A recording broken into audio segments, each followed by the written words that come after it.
Welcome to Movie Slice. Quick, fun recaps of your favorite movies. Sharp, funny, and to the point. Hit subscribe and get your perfect slice of cinema. The movie begins with Melanie strapped her limbs every morning tightly to her wheelchair. She then secured the collar around her neck. Even with these precautions, the soldiers picking her up never relaxed for a moment. They carefully checked Melanie's restraints to ensure everything was secure before wheeling her out of her room. If any soldier got too close to Melanie, Sergeant Parks would sharply reprimand them. There were more than 20 children in the base, just like Melanie, each of whom had to be securely restrained before leaving their rooms. Two armed soldiers escorted each child at all times. Only after confirming the children posed no immediate threat did their teacher enter the classroom. The reason for such extreme precautions was simple. These kids were second-generation zombies, carrying the zombie virus within them. Outside the base, zombies had already taken over the world.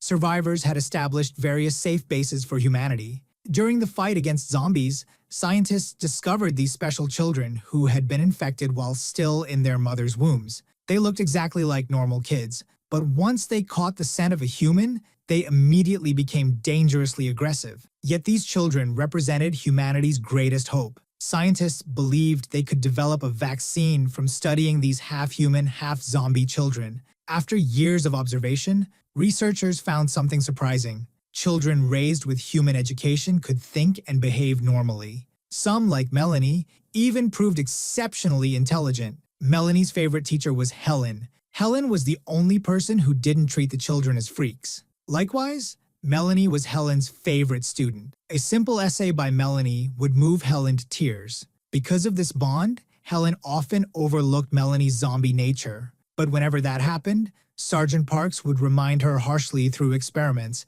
Without the protective blocker gel, just a small exposure of human skin could trigger the children's bloodthirsty instincts instantly. But Melanie was the exception. She managed to suppress her zombie instincts during these experiments. Then, one day, Melanie realized something strange. It was past her usual wake-up time, yet no soldiers came to get her. She didn't understand why. Eventually, she heard soldiers outside again. This time, however, they took her somewhere she'd never been before. With growing anxiety, Melanie was shocked to find herself outside the base for the first time. Melanie, who had spent her entire life confined in the base, saw the outside world for the first time. Her eyes filled with anxiety and fear. The base was completely surrounded by countless zombies. More zombies continued pouring in without end. Soldiers desperately fired their guns, trying to hold them back, but it was clear the zombies would soon break through. Time was quickly running out. Soon, Melanie was taken to the lab. Compared to the other zombie children,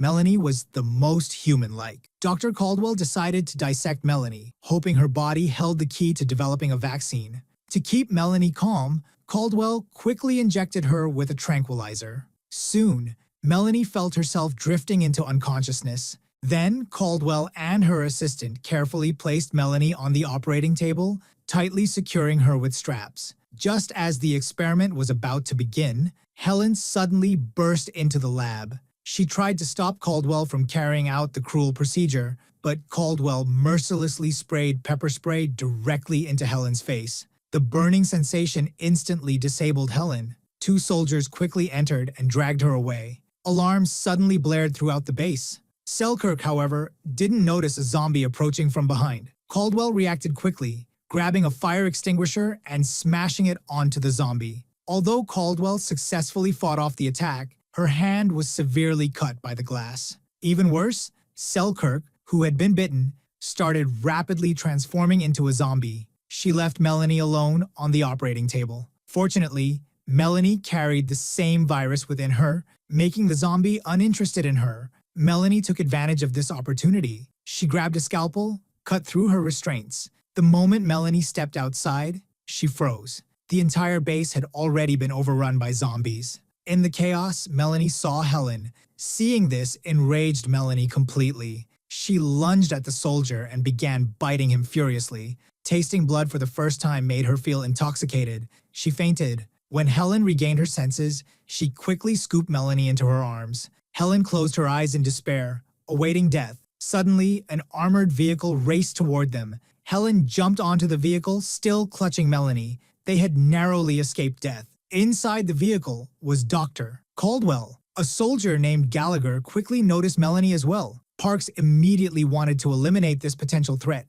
Helen swiftly shielded Melanie with her own body. Caldwell also stepped forward to intervene. Melanie was now her only remaining experimental subject. With no other choice, Parks reluctantly backed down. But, as a precaution, they strapped Melanie to the roof of the vehicle and put a bite-proof mask on her face. They headed for a lighthouse located 100 miles from the base. Another team of theirs was stationed there. However, when they reached a forest, the vehicle ran out of fuel. Forced by circumstance, they continued on foot toward the lighthouse. By evening, they reached the outskirts of a city. Parks raised his binoculars to look ahead. The city was swarming with zombies, but luckily they were all dormant. At that moment, a zombie mother was pushing a stroller through the crowd of the undead. Out of curiosity, Dr. Caldwell stretched out her foot to stop the stroller. She saw a baby squirming nonstop. Carefully, she lifted the blanket, but she was startled to find a rat feasting on rotten flesh inside. The noise immediately caught the attention of the mother zombie.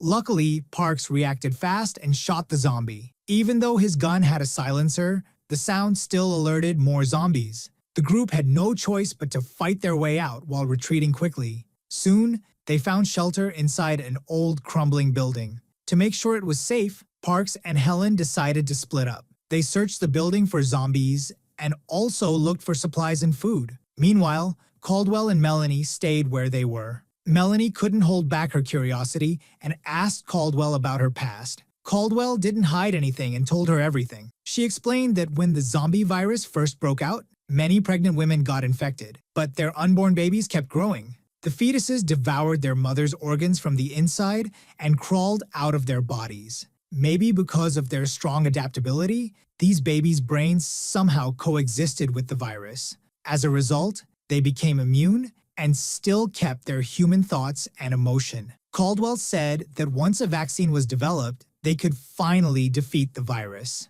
Then, all remaining survivors would be saved. Hearing this, Melanie fell silent, deep in thought. The next morning, they got ready to leave, but they found a huge crowd of zombies completely blocking their way. Trying to sneak through like yesterday was almost impossible. While everyone felt helpless, Melanie volunteered to lure the zombies away, but Caldwell strongly disagreed because Melanie was her only test subject. If Melanie ran off, her research would be ruined. However, Parks looked into Melanie's sincere eyes. In the end, he decided to let her try. Before leaving, Helen thoughtfully helped Melanie change into fresh clothes. Then, Melanie walked straight into the zombie crowd. Because she also carried the virus in her body, the zombies had no interest in her. After Melanie walked out of the zombie crowd, she soon spotted a stray cat on the road. Her zombie instincts instantly kicked in. She chased after it and had a big feast. After that, she continued wandering outside.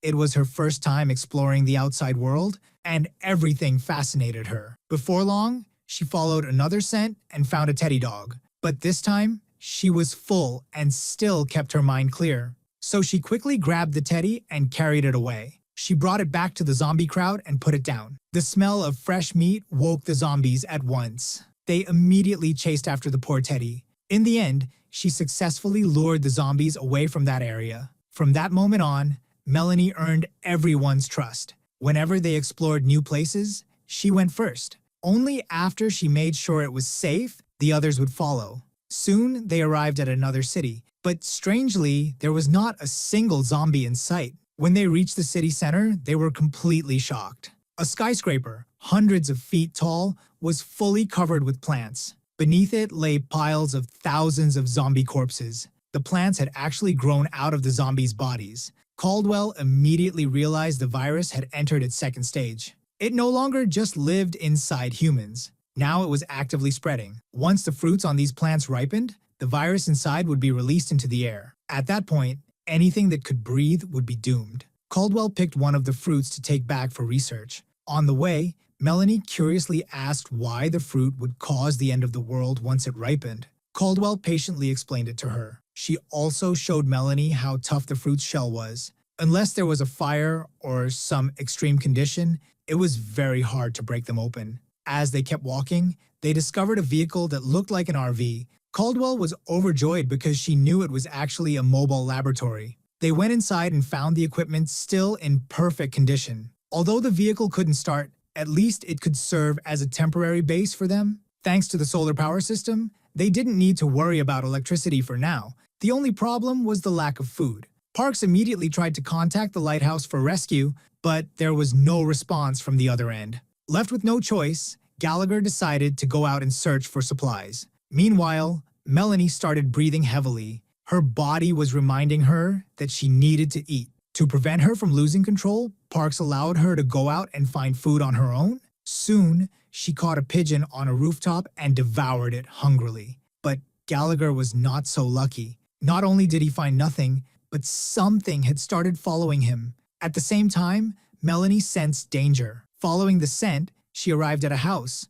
Inside, she discovered a group of zombie children like herself. Suddenly, one of the zombie kids ran in hurriedly and whispered something to their leader. Right after that, all the zombie children rushed out together. Melanie guessed that they were heading out to hunt. She quickly returned to the lab and told Parks what she had seen. Gallagher was still outside looking for food. At that moment, Gallagher found a can of food on the street. Then he saw a second can and a third one. Following the trail of cans, Gallagher reached the entrance of a supermarket. Because the gap between the doors was too narrow, he had to leave his gear, including his radio, outside. He had no idea he was walking right into a carefully set trap. Since his radio was outside, he missed Parks' urgent call. Inside, Gallagher found plenty of food. But as soon as he turned around, he saw a kid holding a huge rat. In the next second, more zombie children appeared before him. Before Gallagher could react, they all pounced on him and started biting him wildly. By the time Melanie and the others arrived,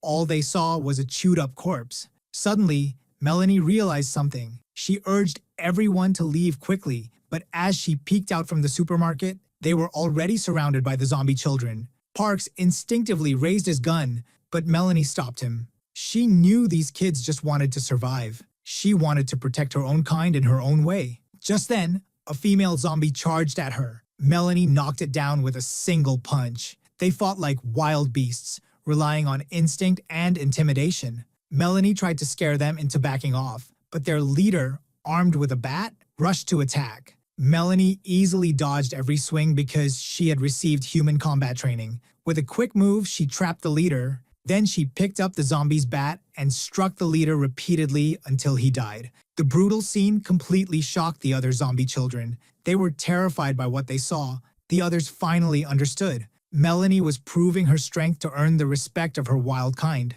Without their leader, the zombie children scattered like loose sand. Melanie successfully led Parks and Helen out of danger. They safely returned to the lab, but found the door wide open. As soon as they entered, they saw Caldwell wearing a gas mask and pointing a gun. Before they could react, they were knocked out by gas. Caldwell had secretly released sleeping gas into the air. Her wound had become infected, and she knew she didn't have much time left. She had to dissect Melanie to create the vaccine, but when she turned around, she was shocked to see Melanie standing up. Because of her special zombie body, Melanie didn't need to breathe as much as humans. Realizing her plan was exposed, Caldwell tried to persuade Melanie emotionally. She said if they made the vaccine, Melanie would become a hero for all humanity, and Helen would never turn into a monster. Melanie hesitated for a moment, but then she thought of the zombie children outside. Ever since she was born, no one had truly accepted them except Helen.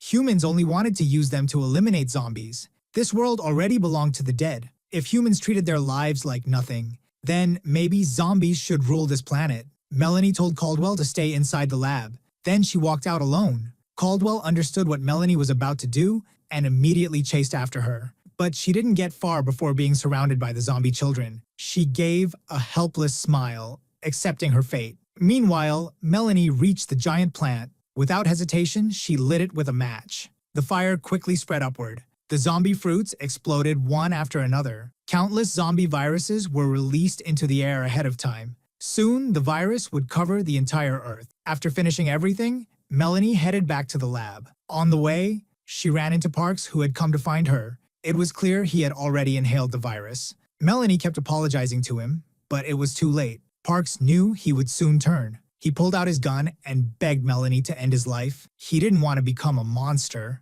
In the end, Melanie tearfully agreed. In the final scene, Helen woke up in the lab. She became the last human on Earth. She resumed her role as a teacher and began educating the zombie children, passing on human history as much as she could. And so, a brand new civilization was about to be born. If you liked today's video, don't forget to like, subscribe to the channel, and activate the bell to receive all new updates. See you in the next video.